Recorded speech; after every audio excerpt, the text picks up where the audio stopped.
In today's video, I'm going to teach you how to cancel an Apple Pay payment. If you sent money through Apple Pay and realize there's a mistake, maybe the amount is off or it went to the wrong person, there are two simple ways to cancel it as long as the recipient hasn't accepted it yet. That pending status is the key. If the payment has already been accepted, Apple Pay won't let you cancel it. First, let's look at canceling right from Messages. This is the quickest route if you still have the conversation handy. Open the Messages app on your iPhone or iPad, then open the conversation where you sent the Apple Pay payment. Inside the thread, tap the payment itself. You should see details about that specific payment. If it's still pending, you'll see an option to cancel payment. Tap Cancel Payment, confirm if prompted, and you're done. When a payment is pending, canceling it should happen almost instantly. You may see the status update to canceled, and the money will be reversed back to your original funding source. If you don't see the cancel payment option, that usually means the recipient has already accepted it.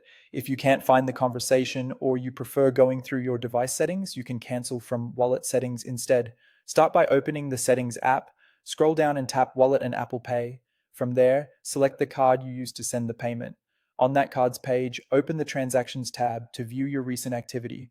Find the payment you want to cancel and tap it to open the details. If it's still pending, you'll see Cancel Payment. Tap that, confirm if asked, and the cancellation should process right away. Again, if the option isn't there, it's an indication the payment's already been accepted.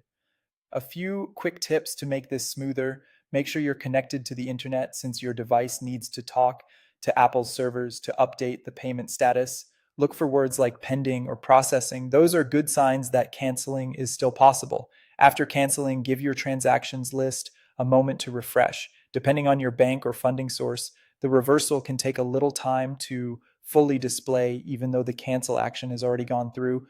Remember, you can only cancel a payment if the recipient has not yet accepted it. Once accepted, the payment cannot be canceled through Apple Pay.